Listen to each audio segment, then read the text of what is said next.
ಆತ್ಮೀಯರೇ, ಶುಚಿ ಬಕ್ರಗದ್ದೆ ಯೂಟ್ಯೂಬ್ ಚಾನೆಲ್ಗೆ ಸ್ವಾಗತ. ಇಂದು ಮಸಾಲ ಅಕ್ಕಿ ರೊಟ್ಟಿ ಮಾಡುವ ವಿಧಾನವನ್ನು ತಿಳಿಸುತ್ತೇನೆ. ಇದಕ್ಕೆ ಬೇಕಾಗುವ ಸಾಮಗ್ರಿಗಳು: ಕತ್ತರಿಸಿರುವ ಹಸಿಮೆಣಸಿನಕಾಯಿ, ಕ್ಯಾರೆಟ್ ತುರಿ, ಕೊತ್ತಂಬರಿ ಸೊಪ್ಪು, ಅಕ್ಕಿ ಹಿಟ್ಟು, ಅನ್ನ, ಸ್ವಲ್ಪ ನೀರು. ಇದನ್ನು ಚೆನ್ನಾಗಿ ಮಿಕ್ಸ್ ಮಾಡಿಕೊಳ್ಳಿ. ಇಲ್ಲಿ ತೋರಿಸಿರುವ ಅದಕ್ಕೆ ಕಲಸಿಕೊಳ್ಳಿ.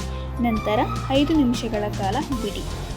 ಆಮೇಲೆ ರೊಟ್ಟಿ ತಟ್ಟಲು ನೀರು, ಒಂದು ಮತ್ತು ಪ್ಲಾಸ್ಟಿಕ್ ಹಾಳೆಯನ್ನು ತೆಗೆದುಕೊಂಡು ನಾವಿಲ್ಲಿ ತೋರಿಸಿರುವ ಹಾಗೆ ವೃತ್ತಾಕಾರವಾಗಿ ಚೆನ್ನಾಗಿ ಕಟ್ಟಿಕೊಳ್ಳಿ.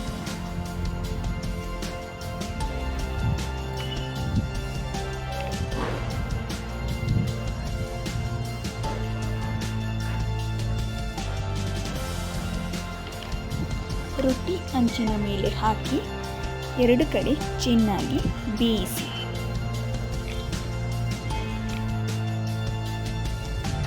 ತದನಂತರ ಈ ರೀತಿಯಾಗಿ ಚೆನ್ನಾಗಿ ಬೇಯಿಸಿಕೊಳ್ಳಬೇಕು.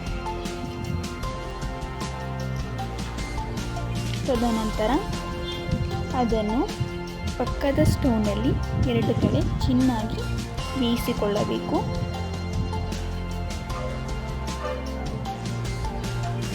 ಎರಡು ಕಡೆ ಹಪ್ಪಳ ಬರುವ ಹಾಗೆ ಚೆನ್ನಾಗಿ ಬೇಯಿಸಿ.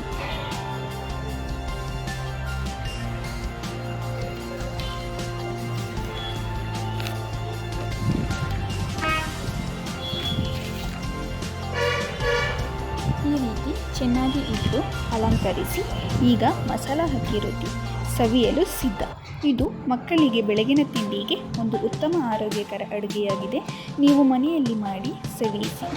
ಹೇಗಿತ್ತು ರುಚಿ ಅನ್ನೋದು ಕಾಮೆಂಟ್ ಬಾಕ್ಸ್ನಲ್ಲಿ ಮೆನ್ಷನ್ ಮಾಡಿ. ಹಾಗೆ ಸಬ್ಸ್ಕ್ರೈಬ್ ಮಾಡಿ. Thank you for watching.